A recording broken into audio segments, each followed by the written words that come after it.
What's going on, guys? Welcome back to the Beyond the Backboard Podcast. This is episode 104. My name is Omar. Next to me are my beautiful co-hosts, Jay and Earl. Guys, today, real talk, we have nothing planned.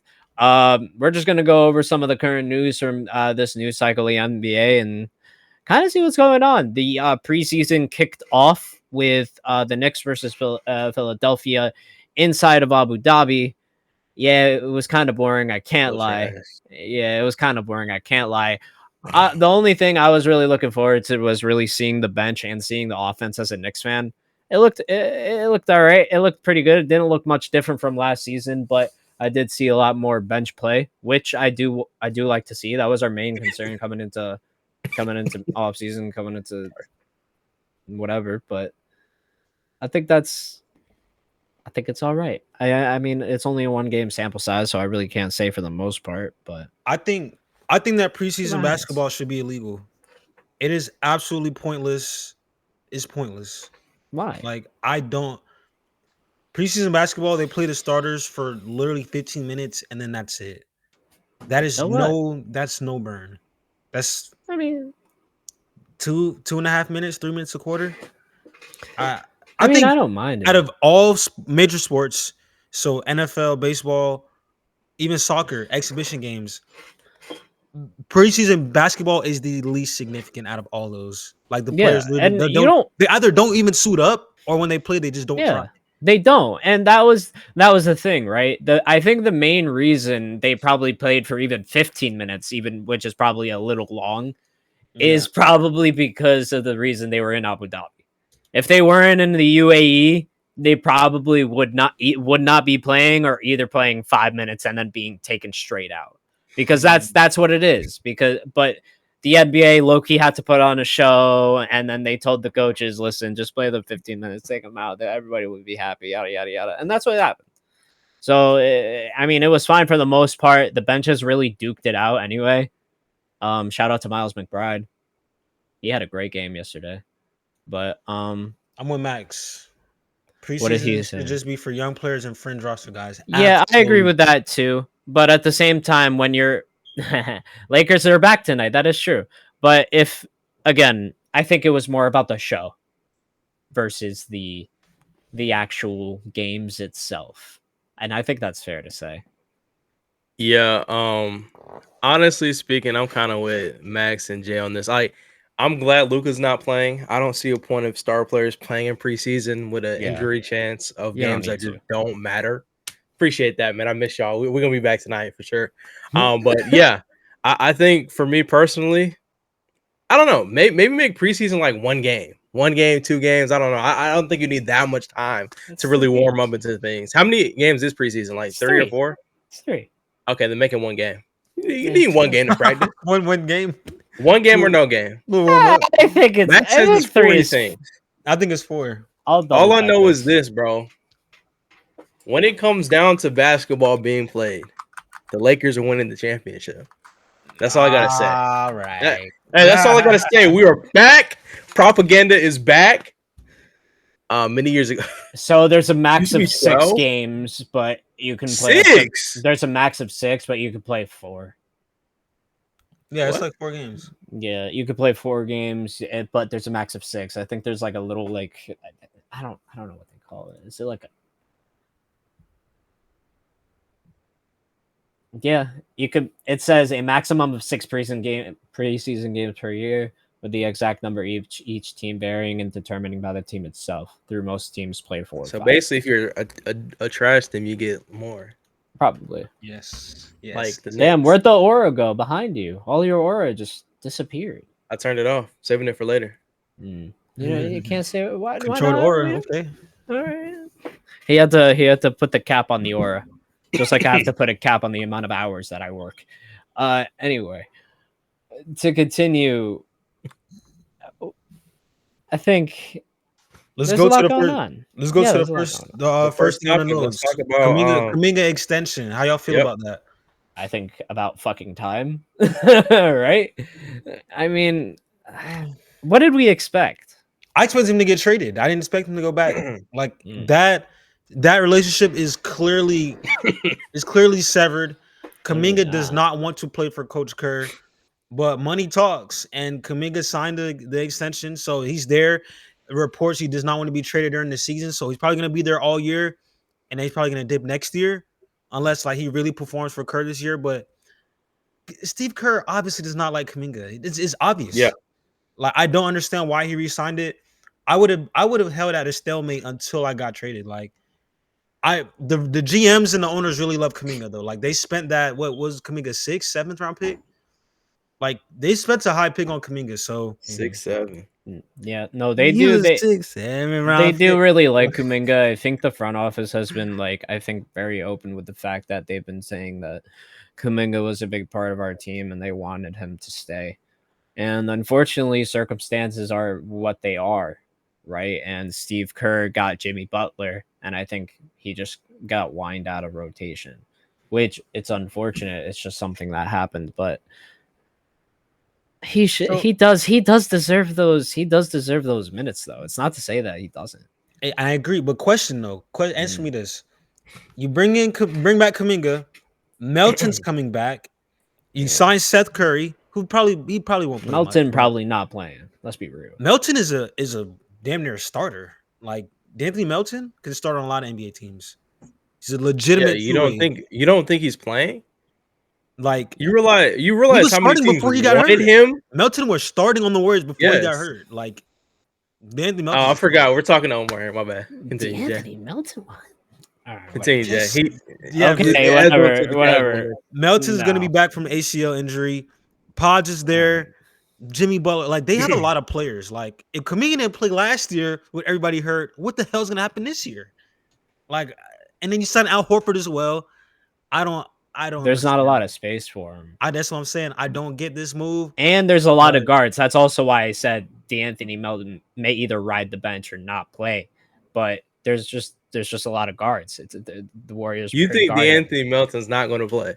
I think he may be on the bench. Unless he's still injured, that brother's going to be on the court, Omar. I'm telling you. I'm saying he may come off the bench. That's led fine. the league in steals multiple times in the NBA. Like he's in. I forget. He doesn't understand ball. It's okay. Didn't understand ball. Sorry, we're talking about D'Anthony Melton. Yes, I know.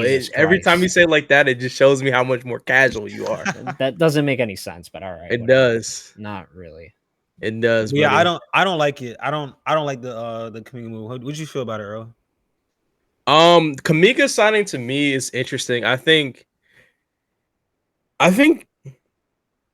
it's kind of in between both parties. Like I know what Jonathan Kuminga is capable of because I've seen flashes of him play good defense. I've seen flashes of him show his offensive potential.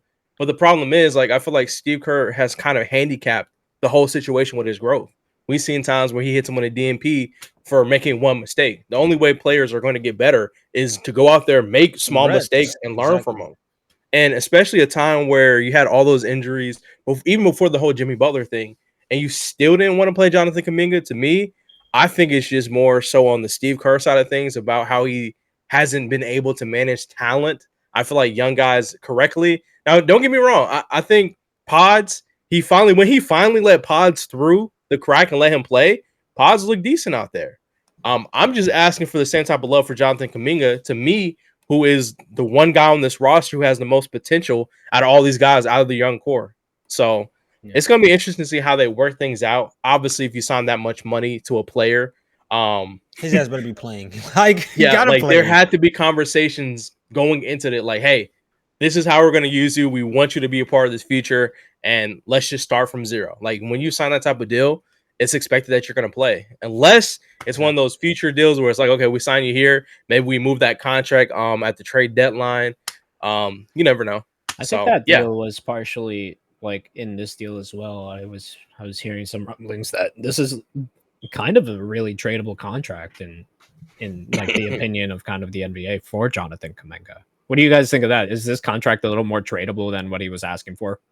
I mean, he's 2 years, 45, 20 a year. That's not bad for Kuminga. That's not. No, I'm not saying it's bad, but is a team taking on that contract for a Jonathan Kuminga type player? Like, Jonathan Kuminga is kind of one dimensional. He's really only a scorer. I don't really see Kuminga out there doing defense and doing all those type of things, getting rebounds, hustle plays. Like, Kuminga is really He stays in his lane. He can get you a bucket. Remember that he had 30 in that game against the Timberwolves. Like they got their ass whooped, but he had 30. Like he give you numbers. I think the contract is okay value. If it's okay. Yeah. I think it was more or less about trying to find a number that was good enough for Kuminga and probably good enough for teams to trade for it. So they probably did a little like fishing to see if they could do maybe a sign and trade, maybe with the Kings, maybe with another team in the out west over there. Not exactly sure of the list right now. I think it was only the Kings. Correct me if I'm wrong, but it was kind of. I think they probably did a little fishing, and they probably did a little like testing of the waters to see like who would probably take this contract if we were to sign Kuminga and like probably get him, try to trade him down the road either later this summer or whatever. I mean, to be completely honest, either way, for the Golden State Warriors purposes, signing someone younger definitely helps their case a lot, considering they have the whole retirement home going on over there. As we kind of transition on to like obviously the news about Al Horford finally signed with the Warriors. If you're in like the sports community, you kind of knew this was coming. The only thing we were honestly waiting for was the Kuminga news. It was holding up that situation. It was holding up the DeAnthony Melton situation, and obviously the Steph Curry as well. Like a lot of people knew, including myself. You know, I'm in the Twitter mix. These deals were already in place, but they didn't have the money to allocate until Jonathan Kuminga got signed on paper. So, I guess for Warriors fans, all the complaining about no moves being made. Well, congrats, you got 3 moves in 24 hours. Whether it's everything on the last day, right before training camp started, like right before. But to be completely honest, though,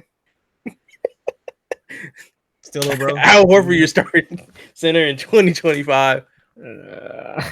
Listen, we've been disrespecting Al since 2021, 2022. Look, that man can shoot, but I don't know about starting center. He's not LeBron timeless, but like he's kind of timeless at this point. He's kind of timeless. Like, are we kidding? Al Horford literally, like how Brook Lopez changed their game. Him and Brook Lopez literally changed their game to adjust to NBA today. I agree to that. Like, I agree to that. What you said. Until Al Horford is trash, then like I have to see it because he wasn't trash last year. We're not saying he's trash, Earl. You're not saying that he's trash, right? No. But he's saying as your starter in the Big 25, I still think start. I don't think that. I don't think he sucks, but I don't think he can start. He's not starting. I can't do that. No. He's not going to start, right? I think Alfred Şengün, Anthony Davis. Joel Embiid's hurt. He's probably not playing. Isn't Trace Jackson a center? I'm talking about the people he has to guard at the 5. Al Horford. Does Al Horford check this. Al Horford defense is solid. Did we not see him? Are we gonna forget this that Lakers versus Celtics game? Q, what's up? What up? What's up, Go? We're gonna be live tonight, baby. I'm Look, man. I'm just saying, if your starting center is Al Horford, I'm not worried about you. I'm being completely honest. Yeah, I am being Jackson Davis. Isn't he a center? He's a power forward center. Yeah, but Trace. He's not starting over Al Horford, bro. Yeah, they're all like that room is just mid. It is. It's Quentin Post, Trace, Al. This is the same conversation I have with people when they try to tell me like people are hating on the Aiden signing. But those same people who are hating on the Aiden signing would have been like praising it if he went to the Warriors because God knows they need a younger center over there, respectfully.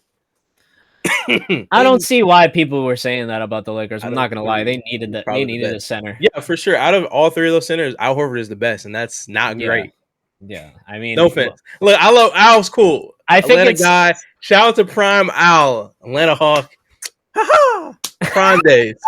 Now you're in the tier where you're Gramps, your pops at this point. Like you're really playing. You should have retired. Y'all can clip me. Okay, look, Al Horford should not be playing basketball in 2025. The Golden State Warriors absolutely wasted their money signing that contract, pen to paper, and adding Al Horford to the Warriors.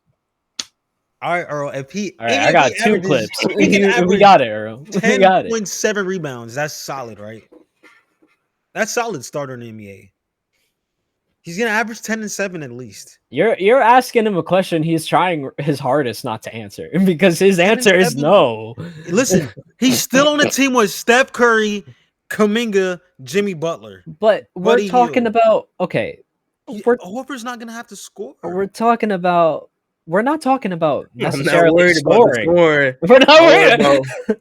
I'm worried about who's scoring on him. We're worried about the defense, is bro. play defense. Are we, Earl? Okay, look, Jay. Remember the Celtics game last year? I'm gonna let this Jay, rock. Jay, understandably, Jay. Al Horford's defense was good last year. In 2025, coming into this season, Al Horford, isn't he a grandpa now? He is a grandpa. He is, I think. LeBron Okay. Look, and this is my respect. I respect Al Horford so much. Great player all time, bro. I think he's very underrated as far as the all time. Not saying he's a top 10 or 15, whatever, but when he played in his prime, he was a baller. When he's been playing for the Celtics, he's extended his career in ways that you have to as an older player. Like he's increased his shooting. I think that's a great asset.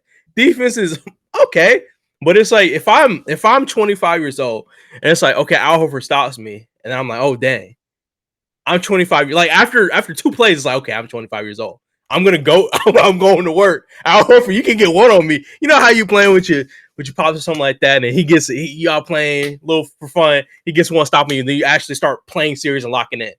I imagine that's how every center in the Western Conference and Eastern Conference is going to be if Al Horford stops him for one play. It's not going to be the duration of a whole game. Respectfully. That's what Draymond's there for. I agree with Earl. One kick away. Lil Dre. 6'7" Dre. One kick away. I agree with Earl there. I mean, look, it's not about like what Al used to be or what he was even 2 years ago, because even then he's still pretty different, right? He's a limited defender. He's a lot less mobile than even 2 years ago. You know how you have it's kind of like you know how you have like a version of an app, right? Back in the day, like you had this version of the app, and then you had the light version. That's what Al Horford. You're getting the light version of Al Horford in 2025. Yeah, like you're getting the light version. Like he's decent, he's playable, but he's not this big X factor that Al people Horford are trying to make him out to be. Respectfully, and look, I know maybe I'll get clipped. Maybe we're not that big yet, but Al Horford, I have so much respect for you, Al Horford. Your career has been fun to watch, but right now in 2025, I just don't think I'm putting all my stock into him being the savior center for the Golden State Warriors. I don't see the vision. I don't see what's cooking in the kitchen. So, all right, this is my last fight back because I'm trying to convince y'all. Appreciate you. Post and Trace and who else last year at the fight? Draymond. None of those guys were good in the playoffs last year. Like, for sure. Draymond was getting cooked by Şengün. And guess who also wasn't good in the playoffs last year? Who, Al? Yeah. Point. He wasn't that effective at all, fam. The Warriors were good last year, and Steph Curry got hurt game 1 against Timberwolves. Say they had Al instead of Post, Trace, all the other younger guys. Brother, we're trying to tell you it wouldn't have been much different. I think it would have been different. But remember, Curry got hurt, so that was going to happen regardless. Earl, what do you think? Would it have been different? I know the answer. I'm not saying Al Horford is some X factor guy, but the Warriors have never had a stretch 5 that consistently can hit a corner 3. Like a consistent corner 3. Post was trash. Like I'm off of Post. Off of Trey Jackson Davis. There was that one year of Draymond Green. There was that one year. The last time they had a center actually shoot, unfortunately, he kept getting hurt. Was DeMarcus Cousins? So I kind of that's true. And Boogie, yes. But to be completely honest, man, Al Horford, he's gonna do what Al Horford's gonna do. I just don't think it's like this huge X factor move. Do you make the move? Like, yeah, like I would have loved Al Horford as a backup for us. But my point is, like, as your main big, I just don't know in the big 2025 if that's going to work going into 2026. We'll see, though. I understand that point. This is what stuck in my head. The 2023 playoffs, or was it 2024? Whenever the Jaylen Brown hit that, remember that corner 3 against the Pacers? Yeah. That series, any single time Halliburton got the switch on Al Horford, he hit him with 2 crossovers and got to the rim. He did it 3 straight possessions to get back into the game. On the perimeter, he's food. I understand that. He's barbecue chicken, easy food. And sometimes in the post. In the post, he's a. We'll see. We'll see. Look, all I'm going to say is this. I really think the goal of the Warriors here is to, and I know this may not be even the popular choice, but I think the goal here is to elevate Quentin Post. And why I say that is because it seems like they kind of took a younger direction last year. And Quentin Post kind of did elevate his game a little bit. He did stick out a little bit. He started from time to time, and he impressed Steve Kerr. So I could see it possibly happening. I'm not saying it's a definite thing. The Wolves or OKC. I agree. Well, yeah, I kind of agree with that this year. Curry ain't beating neither the Wolves or. So how y'all feel about Tatum even flirting with coming back this season? Is he bugging or like he's bugging? I think, to be completely honest, when I woke up 4 Sundays ago, I had a dream that Jason Tatum was going to play this season, and that the Celtics were going to make it to the playoffs and make a finals run. He sound like Braun. I mean, we do have the same birthday, so. Anyway, I knew you were going to say that. Yeah. To be completely honest, was I surprised? No. I'm in like this fantasy league. We had a startup draft, and everyone was like, "Oh, I'm scared to draft Tatum." We're talking about it's like the second round. I'm like, okay, y'all are foolish.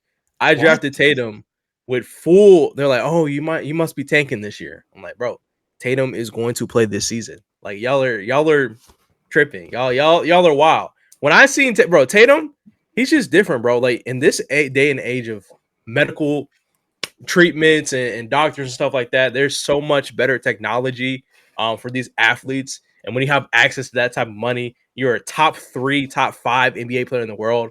There are going to be ways for you to recover a lot faster. We're not going to see every single thing Tatum has done to get to this point as far as his recovery process, but I'm sure it's extensive.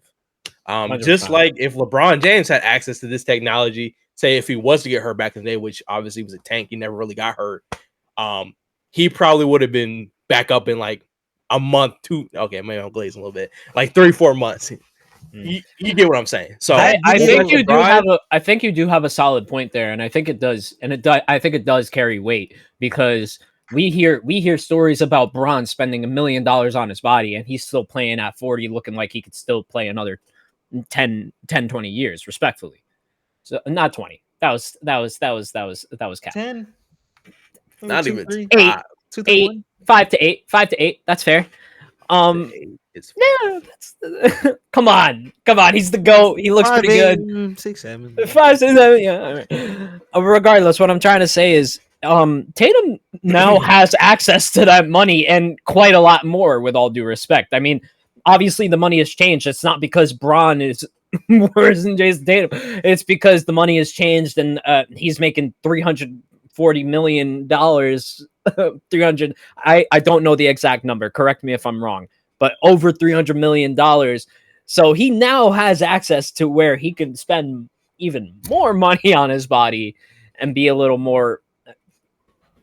I guess it could be a little quicker.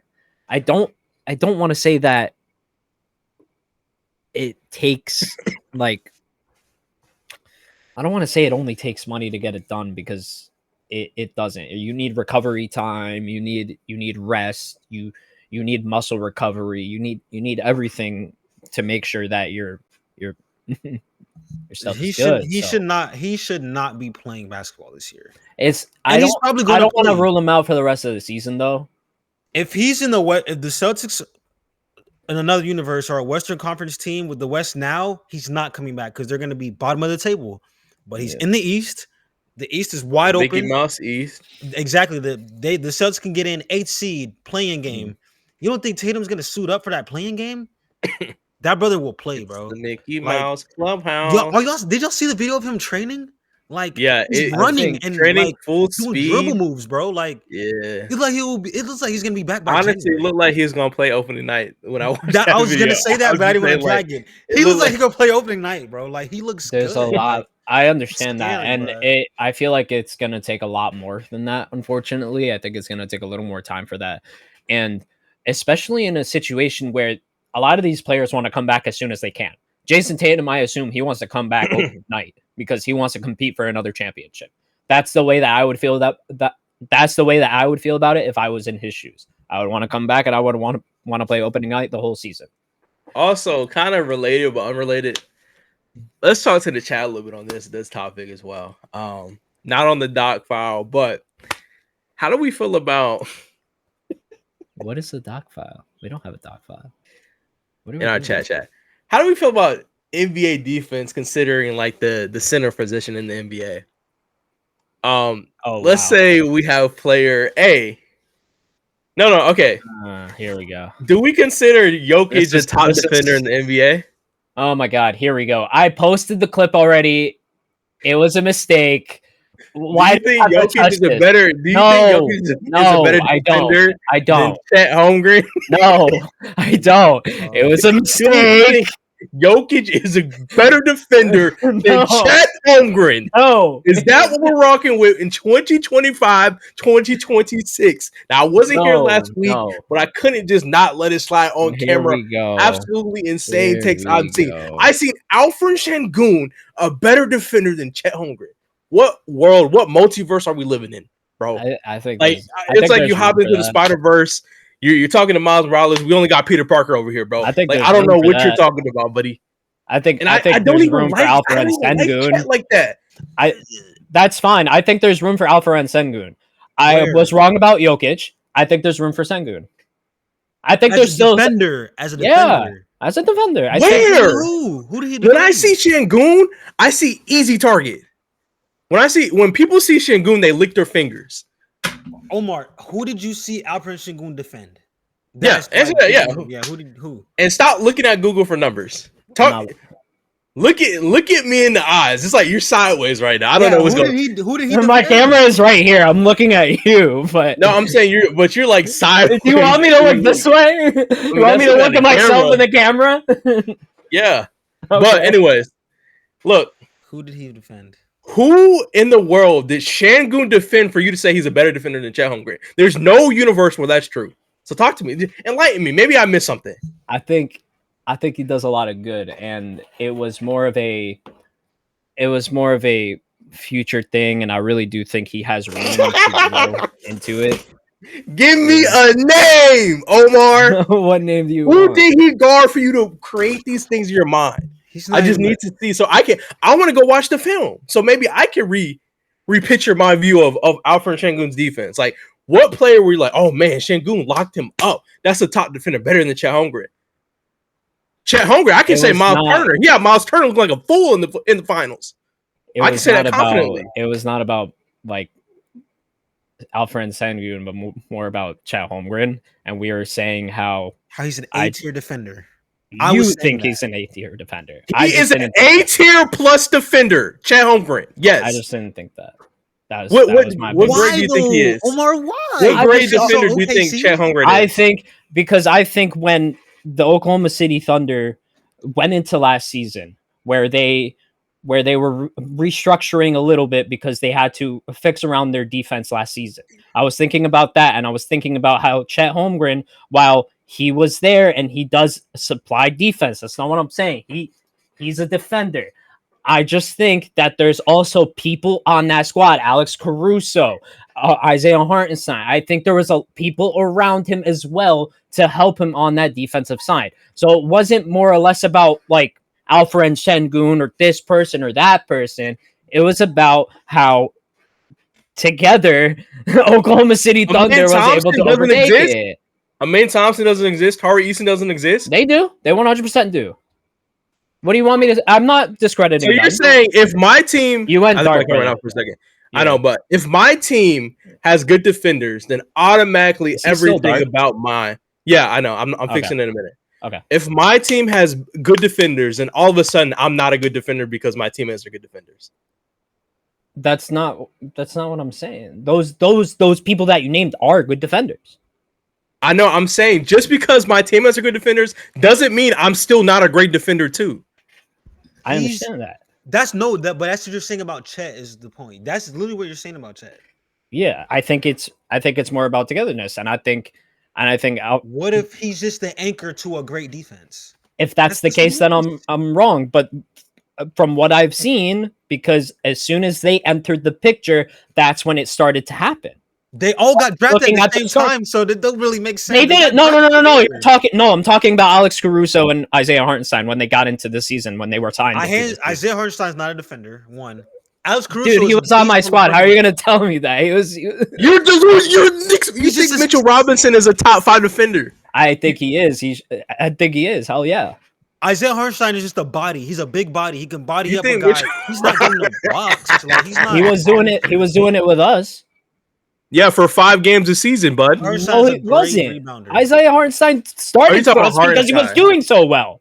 No, he started. He literally started for us.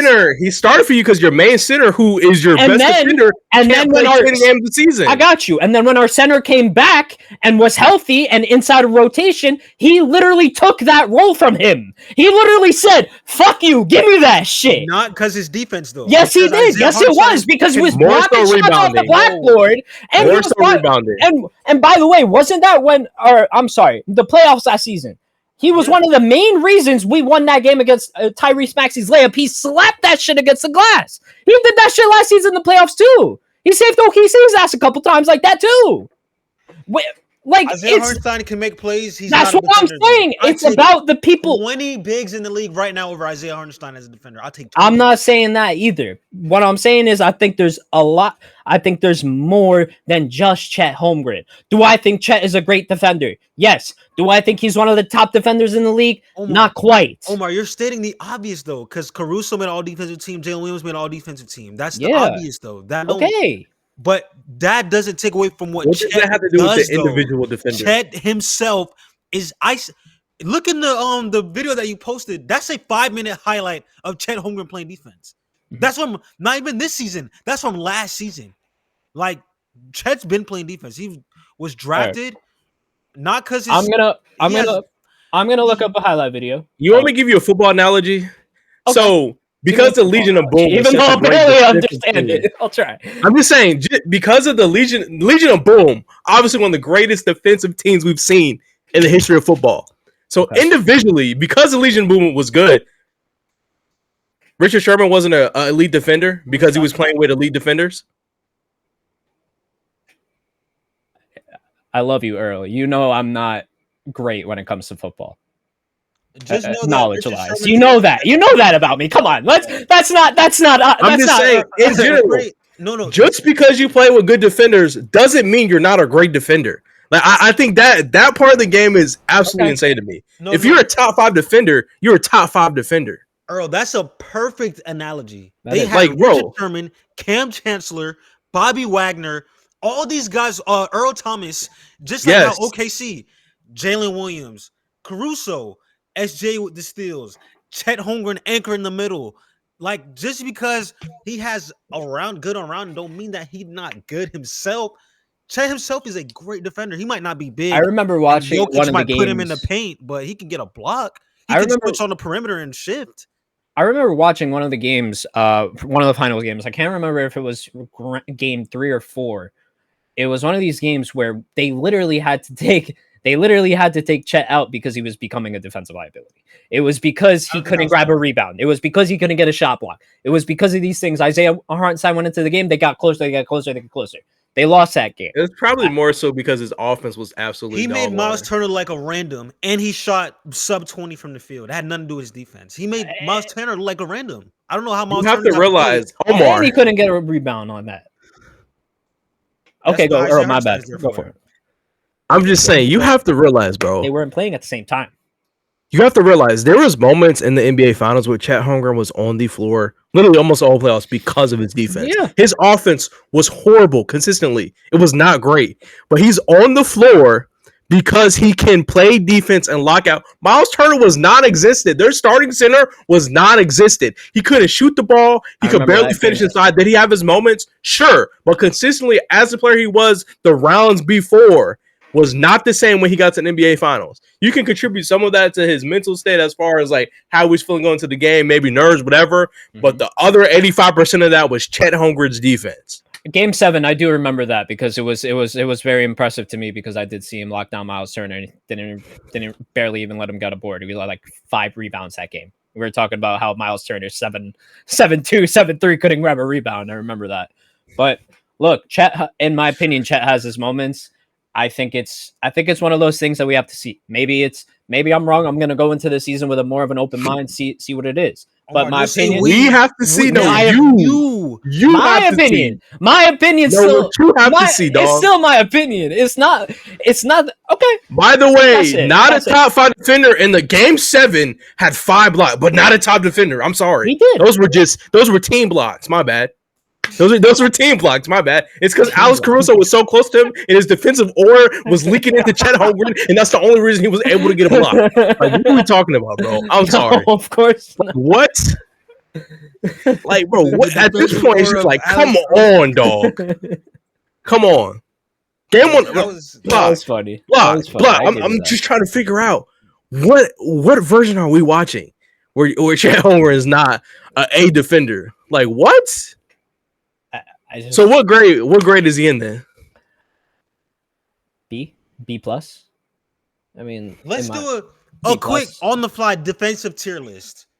Yeah, Omar, who's your first person? Top is Wemby. Yeah, that would be my top. I got Wemby top right there with him. Underneath is Anthony Davis. Still, I agree with that one. Yeah. They're probably like the Walker Kessler type guys. Walker Kessler and Chet are in the same category. Yep, and then I'll throw Rudy Gobert like kind of somewhere in those ranges. He still gets blocks. He still gets solid defense like that's what he's known for. I'm not. Oh yeah, we're tripping. Evan Mobley's above some of those tiers, by the way. Oh, Evan Mobley. Yes. He's right Evan there Mobley's in that second tier with AD. I feel like nowadays he's probably up there, consistency wise. I mean, he just won. Didn't he win DPO? Defensive player? Yeah. He's up there with AD. Yeah. He's up there with AD. Not just centers, right? Not just centers. Okay, so, Amin Thompson. Amin's up there for me. Amin and Asar. Kamari's up there. Not all the way up there, but he's on my list. Wait, I'm sorry. Who? Kamara. Yeah, okay, Kamara. Okay. Who else am I thinking of? There's some absolute dogs on defense, bro. Chet is one. Yeah, OG Anunoby is a great wing. Mikal and OG. Mikal hasn't been great this year. He wasn't great this year. He was better last year. Who's the better defender, Mikal or Chet? Chet. Okay. Chet. Just making sure we're right at that. Yeah. Chet. Just making sure we're okay. I was about to OG? It's OG. OG he's the best defender on the Knicks for sure. OG. I think he's one of the best on-ball defenders in the game. Hands down. I'll give you that. Didn't OG get hunted? Never mind. Sorry. Wrong game. No, he got he got hunted for one shot. He get walked down like 3 plays in a row. Didn't he get walked down like 4 times for game-winning type situations in the play? Yep. You're right. Sorry. You're right. That's OG Anunoby, top defender, by the way. My fault. My bad. Sorry. Okay. Because I remember these. Because I remember I called Omar every time he got cooked. I called Omar. I said, "Yeah, that's the top defender you're talking about." I mean, that's the dude who just got still won that game. That's all I care about. That's the one who got tripped up. He is a bit slow. For one of the better in the playoffs, by the way, for one of the better on-ball defenders of the league, he is a bit slow, and he tends to crouch down in a way where it's really hard for him to move. I feel like he's a very stout. I don't know why he'll stop a defender from going by, but in terms of being shifty, his feet are very slow. Yeah, exactly. He's not really agile. But he's one of those he's one of the defenders you cannot go past him. All right, let me see. You hit his body, you're not going anywhere. That's kind of why he has that bend in his back, because you kind of see it, and he's bending with his knees, but he's also bending a little bit with his back. It's a little weird. What are you talking about, dog? I'm out, bro. I'm done. I can get behind anything in his back. I'm actually done. That was too far, dog. Okay, by the way, also to add, the same OG Clampanobi let a 45-year-old LeBron James this year. Say that one more time. I said the same OG Clampanobi. Who was a great on-ball defender. Obi-Wan. Literally, with no AD, Bron got 30 on him 2 games in a row.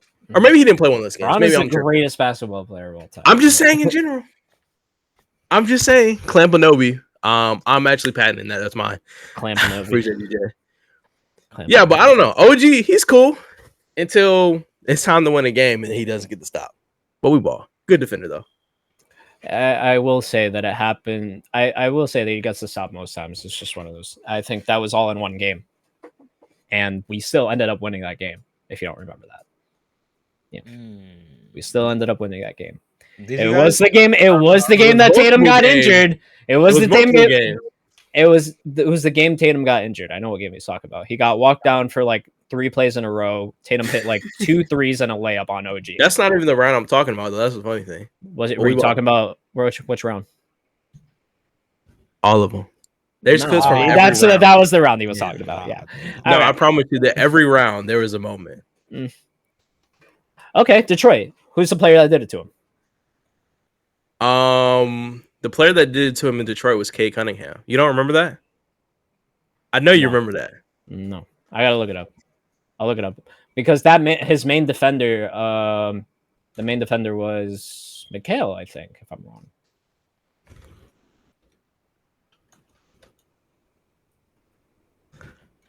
We have the time anyway. We have the time.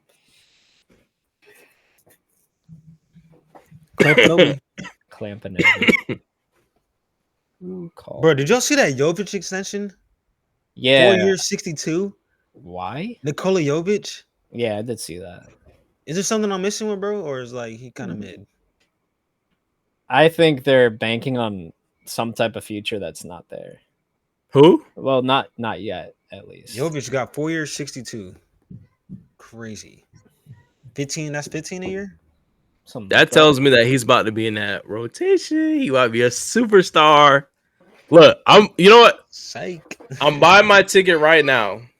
Jovic, most improved player. This season, he's going to average at least 20 points a game. I think he also puts up at least minimum 20 points a game, 5.7 assists per game, and 4.5 rebounds a game with 1.2 steals and just under a block a game. Damn, put it on money that he's probably going to be MIP. I was just going to say he's going to be I will. He's going to be MIP, bro. No Tyler Hero. There's no Hero. Yeah, that's true. He's out for the season. He's got that surgery. He's done. Out for the season. You're right. You have Norman Powell running your offense. Wow, exciting. Tyler Hero's not out for the year. He's out for like the first 4 weeks. Oh, is it just 4 weeks? Tyler Hero's not out for the year. No way. No, I don't think it's the year, but I do remember him getting surgery. Yeah, I thought it was like the first 4 to 5 weeks. Maybe so. But still, he's going to be playing so effective in those first weeks that he is going to be the player on that team. No, that's a good point. He could average, because Norman Powell might go for 30. Norm's gonna have that rock. Like Norm gonna rock out. Terry 6 weeks. 6, 7 weeks. No, 8 to 12. Things are changing. This is weird. I don't know. At first it says 6 weeks, then it says 8 to 12 on Yahoo Sports. Bro, I just got a bad notification about an injury. What? It said Jackson Hayes' status changed from questionable to healthy. Oh, that jump was so sad, bro. Damn, that's so funny. That should just ruin my mood, bro. I know, man. About to see Jackson Hayes play basketball. Jackson Hayes also a better defender than Alperen Sengun. Better defender than Jalen Ward. Lost me. All right. All I know is when I wake up at night, I can sleep comfortably knowing that Karl-Anthony Towns is a bottom 5 defender in the NBA. Bottom 1 to 2. Yeah, you're right. You're right. And 100%. And a bottom in other places. Best big but man it's okay though. Yeah, best shooting big man ever. Yeah, but the worst defender also. So it's kind of like it balances. It balances out, I guess. I don't know. You gotta take the ones with the losses. That's why we need a true big next to him. That's why I was more successful in Minnesota when he had Rudy Gobert, because Rudy Gobert could kind of like focus on defense and rebounding, while Cat can kind of just shoot the ball and see what happens. Oh, really? I think so while we're not really talking about shit right now, I think Philadelphia is gonna be good this year. Actually, I'm doing a lot of thinking. I'm doing a lot of scouting. If VJ Edgecombe is a quarter of great. I think BJ Escom is going to be rookie of the year, either him or Coop. Shout out That's Nestle. quick. That's But quick. That's quick. if BJ's good, Maxey year 5, Maxey he got a little stronger. Maxey looks fucking pause. He looks huge, like muscular guys, huge. Pause. But if Maxey's good, BJ's good, and then B just plays 50 games, Philly will 50? be a top 4 seed in the East. You had me till you said a B50. Yeah, no, to be completely honest, I agree with Jay. I think we kind of had a conversation about this over the summer.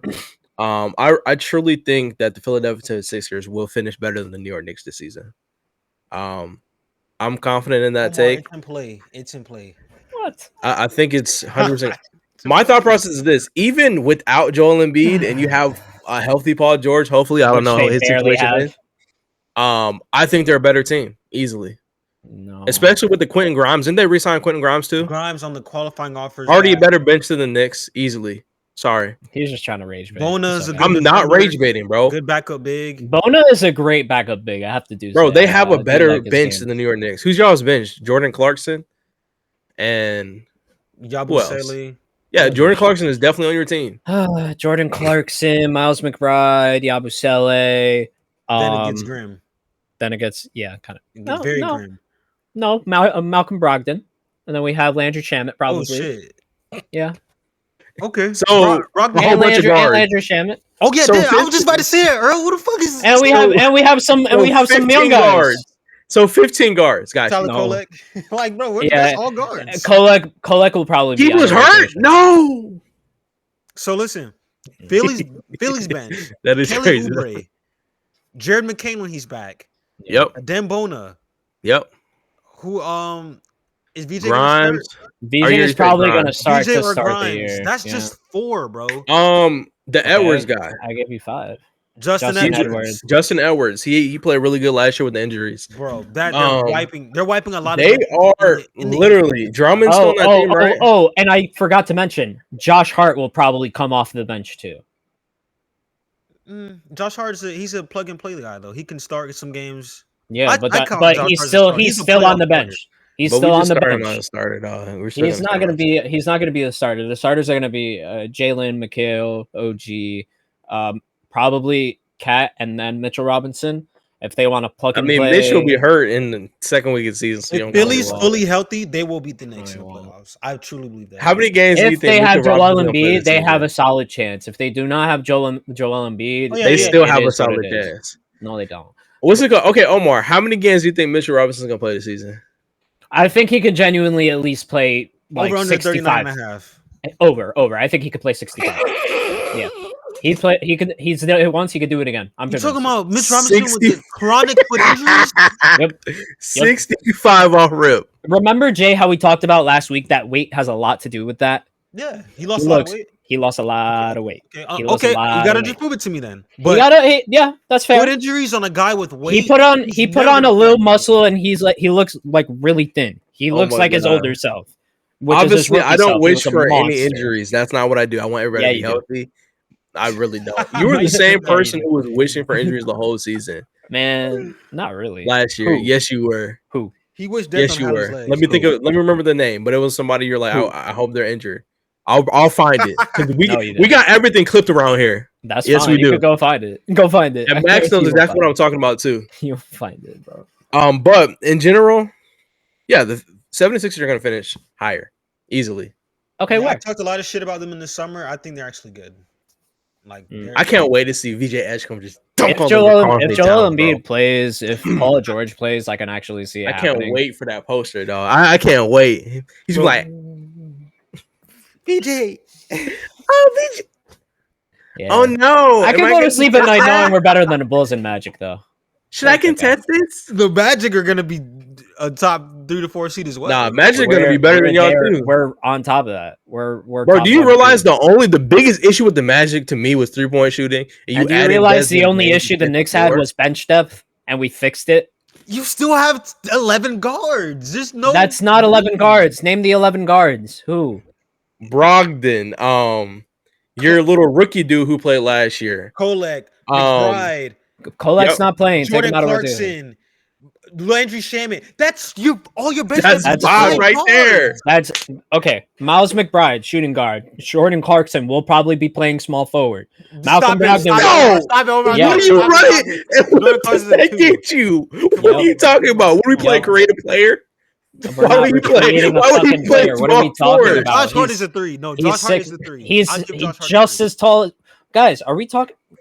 Height doesn't matter. Omar, he's a 2. All right. Josh Hart is never playing the 3. Ever playing the 3. Josh Hart is never ever playing the 3. He was playing the 4 last year. We said Jordan Clarkson. Josh Hart is a 3. Jordan Clarkson is a guard. Okay. He has never played small forward his entire NBA career. All right. Miles McBride. Okay, you know what? Fine, because this is probably going to have to be Jordan Clarkson. This can't be right. This can't be his height because if it is, he's 6'5", right? No, he's 6'7". Really? He's probably even 6'8". If I'm not. He's listed as 6'3". Jordan Clarkson. Jordan Clarkson is a 2. Omar's a 2. He's listed as 6'3" on every website. You're talking about small forward, like what? He's never played small forward ever. But Clarkson, Brogdon, Kolek, Shamet, Brogdon. That's 5 Mark's face realizing his whole team is Hart hard. is the only wing. And we know Tibbs ain't playing nobody. Oh, Yabu Sele. I forgot Yabu. That's the. Wait, we don't got Tibbs no more. Yeah, it's probably Mike Brown. So it might all play. I mean, yeah. Wow, I thought he was a lot taller than that. He looks a lot taller than 6'3". I'm not gonna lie. It wasn't me looking up the height. It was me looking at him, being like, "Damn, he's a lengthy guard." I thought it was taller than 6'3". When it comes to playing teams like the Magic is the biggest team in the East. We're probably not gonna sign Garrison Q. I'm not gonna lie. He played really well, but we're not. I still think there's a realm of possibility. Obviously, we do have 2 bigs kind of starting, so that kind of when we mix and match the minutes, it's going to look a lot better than obviously for the first week of the season. Yeah, Cat has to be in with another big because he can't play. Yeah, 5, so. Yeah, and I think I mean, look, you guys probably don't know him like that, but what's his name? Huck Porty. I know Huck Porty. If you give Huck Porty still minutes, don't give him too much. Give him like 10 minutes. Give him 15 minutes. Give him something. He will produce and put out defense and get on the floor. The Knicks are gonna have a 12-man rotation this year. That's basically what you're saying then, because he ain't playing. He's just not gonna play. Omar. He's not gonna play. You probably don't know this guy, but he's my really good friend. I'm not the fucking coach. He's so great, bro. He's literally my neighbor. You sound like Trump. He's literally my neighbor. He's such a good guy. We love Omar. him. He'll play He's maybe not playing. 10, 15 minutes a game. The bigs that will play is Yabu Sele, Cat, and Mitchell Robinson. No other bigs. You guys are not seeing what I'm seeing. That's it. You're right. Okay. Yes, because you're optimistic. You know what? Because your same eyes are the ones who can't see Chet as a defender. So I'm sorry if I can't put those lenses on, brother. I'm sorry. Fine. That's fine. That's okay. In due time. I will. No, not for me. And it was, and I have to clarify this yet again. I wasn't saying that he's not a defender. I was just saying he's just not A+ tier. Yada yada yada. That's the only thing I'm saying. Disrespectful about Chet. Disrespectful. Same guy who said Jokic was a better defender, guys. Just it was a slip. Calm down. We already discussed this. About it. No, Omar. Alfred You literally said with your chest. Jokic. I started with Jokic for some reason. Yeah, I don't know why I started with Jokic. I'm not gonna lie. Your big 2 is Jokic and Şengün, bro. You know what was crazy? I kept pausing and texting. I was like, no way he said this. And then I played it again. And then he said something weird. My head was saying Wemby. So like I was like, all right, Jokic. And then my head was saying Wemby for some reason. I don't know why I said Jokic, but it just happened like that. I was thinking some. It was opposite day, Omar. Probably. Shout out SpongeBob. Unrelated, but I know obviously this is a basketball podcast, but like that fantasy, we're all in the fantasy football league together. Life is going great here, you know. Undefeated. I try my best. I try to put together a competent roster that can help compete week out a week.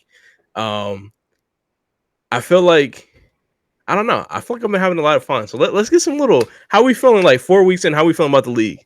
I think I have the best team still, even though Earl did beat me, y'all. Earl did break my streak, but I benched Ashton Genty like a goof, and he went fucking crazy. I cannot believe I benched Ashton Jexy in the biggest running back game of the season. Literally the best running back performance this year. So get this, because since we were just talking about this, I have to say I checked our TikTok video because I just posted it before I went on. 2 people commented already. So Chet is not the best defender on his team, LOL. And then the second comment says Evan Mobley, Jaren Jackson Jr., Wemby, Rudy Gobert, Herb Jones. That's easy 5 players that defensively better than Chet. Those are the 2 comments. And you notice how none of the names are Alfred Şengün or Jokic. Yeah, by the way, that's true. I made a mistake. It's fine. I'm okay. But your mistake was literally the point still stood. That's the just point. Like, bro. But I get making mistakes, but that's just like writing like an essay, and your first like thesis is just completely wrong. You're like, forget what I said in the thesis. That doesn't even matter. It's about what's in the middle. Of, like, bro, what? It's the introduction. If you're introducing something, bro, like that's the main talking point of the conversation. Right. But at the same time, like, come on. But at the same time, I can also say, don't judge a book by its cover, because if you're not reading yeah, I pointed at you, Jay. You gotta read the substance. You gotta understand the main point. I understood. I made a slip. We're not even talking about a book. But I also fixed it immediately. Bro, all you saw was a clip. The names are done, like out of there. Absolutely. You took a clip. Earl, you took a clip because you heard the clip.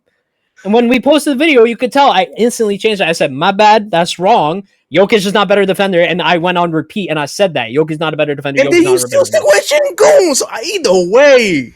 It was my opinion. Either way, it's my opinion. I mean, look, it's one of those things, Omar, man. Those were 2 of the worst polls of names. Literally worst. Who's the best player of all time? Greg Oden. I love Greg Oden. Like, what are you talking about, dog?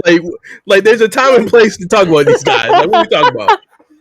Best shooter of all time. What can you go? Ben Simmons. Like, what are you talking about? Like, that's what Omar's out here doing. Guys, it's a don't judge the book by its cover. It's just the first 2 chapters are absolutely blasphemy, and the rest of the book is like absolutely like what? Hey man, like it started with Jokic, and okay, even if I forgave Jokic, Alfred Şengün, like bro, what? Oh, man. Like when in the history of NBA since he's been in the league have we ever looked at Alfred Şengün and said this is a top defender in the NBA? When he's literally considered as baby Jokic, literally, yeah, like bro, like literally, it's like Jokic's twin son, like that's literally how you did it. Like this guy's here, let's pair them together. All right. We love you. I know it's all out of love. We good. I don't take anything personally. We here for it. We need that. But no, yeah. But honestly, it is what it is. I made a mistake. I'll live with it for the time being. But to clear the point, the main objective of it all was to just say that Chet Holmgren probably not the best defender in the league, because that's what was said. And I was trying to make a point that there are much better defenders. So yes, Jokic was wrong, and Alfred Şengün was wrong. Boom, out of here. He's hurt too much, but yeah, it is what it is. I made a mistake. I'll live with it. It's fine. But let's get on to some other topics, guys. Man, Russell Westbrook isn't still signed, and I gotta be honest. I see people online mad. We're giving Russ. We're giving Russ a tiny little segment, and not because of Russ. And not because of Russ, because of the reaction online about it. Are we pretending that we didn't watch Russ last season? Look, I got something very interesting. I'll say this, bro. I will never hate on Russell Westbrook, bro. Russell Westbrook gave me some of the best basketball memories I have growing up, bro. Waking up and watching Russell Westbrook take the ball from one end of the court to the next, being 6'2", 6'3", and absolutely bringing his arm back and yamming on folks at that size was absolutely amazing to watch. Him and Kevin Durant and a young James Harden who didn't know he would be the future MVP of the league and a top offensive player all time. Before we even got to that development, the same James Harden who sacrificed, who's like, I'm coming off the bench. I don't want to mess with the chemistry. Like, Russell Westbrook, to me, is the ultimate teammate. I personally just feel like he's out of his prime, and that's okay. And the only reason we're talking about this now, obviously I'm a Lakers fan. The fit was never there. It just never made sense. So when you have a player who doesn't fit the system and you try to force him with two ball dominant guards, well, not guard, Brown's not a guard, but you have two ball dominant players trying to play together, and one just absolutely can't shoot consistently, and the other one needs shooters to be all the way surrounded around him to be successful. No offense to Brown, like obviously he can do whatever he wants on the court, but having shooters out there, especially in the guard position, Kyrie Irving, obviously the Kyle Korvers of the world, obviously the Mike Mills of the world, like you need shooters around LeBron James to be successful. That's just facts. Mm-hmm. Russell Westbrook was not that. Then you go to the Clippers. He had his moments on there, but at the end of the day, when it came down to it, Russell Westbrook was getting turnovers, and I feel like not because he's just a bad player, it's just he wasn't in his best decision making. Playoff series, he was shooting below 30% and averaging more than 3 turnovers. But keep going. That was true. Yeah, it was bad. All time. And my point is, like, I think sometimes you just gotta realize, like, yeah, there's some bad years, but when you go and look at all the good years, shout out to Russell Westbrook, man. So I'm not gonna go in a hate segment here on Russell Westbrook. If he gets signed by the team, sure, cool, he signs. If not, had a fantastic career. Hall of Famer for sure. This is the same dude who was getting triple-double after triple-double after triple-double after triple-double after triple-double for a couple seasons. So, shout out to Russell Westbrook. Yeah, Earl, you got to fix your camera, brother. But yeah, no, I agree with you. Look, I wasn't that obviously wasn't my intention to come up here and hate on Russell Westbrook. But it was to point out what eventually that you kind of pointed out, Earl, was the fact that at the end of the day, he's out of his prime. And at the end of the day, it's a thing where it's not that we look back at his career and we didn't see anything but like bad decision making. we saw the triple doubles. We saw the good moments. We saw the most athletic dunks we'll probably ever see ever. So it's definitely one of those things where it is upsetting. Obviously, you want to see one of the better players in the league be successful and go out in a really good way. But at the end of the day, this is one of those harsh realities where you get reminded that the NBA is a business and they will not take you if you are a liability. And that's unfortunately what Russell Westbrook became. Yeah, like it's one of those things. And he looked good. That game 1 of the Clippers series, was it? Where Russ was hitting corner threes, making the right play. After that game, shell of himself. Like back to Lakers Russ, back to Clippers Russ. It's over for us. Like he can go to a team and just be a vet presence, but like getting burned in a playoff game, it's past that point, Russ. It's over. Like I hate to see my goats, not really my goat, but like my people who I look up to as a kid, and like my favorite players, they just don't know when to freak to hang it up. Like, bro, just hang it up, bro. Like, same for Chris Paul. Like, unless he gets a ring this year, like it works out okay. But like, Chris, hang it up, bro. Like, you're going from team to team. Russ going from team to team. I hate to see that for these type of guys, man. First battle Hall of Famers, team hopping. Hey, man. I hate to see it. Russ wants to do it. I mean, not Russ. I'm sorry. CP wants. Chris Paul wants to do it. I almost says. Man, scamming ass Kawhi, man. I don't know if he's gonna do it with this team.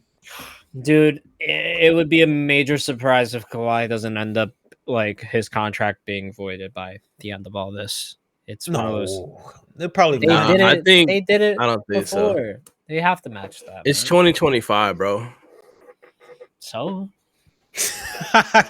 Money has to be made. Leagues have to be made. Yeah, but at the same time, you have to still be paid at the right. It's Adam Silver, bro. Big Sil. Yeah.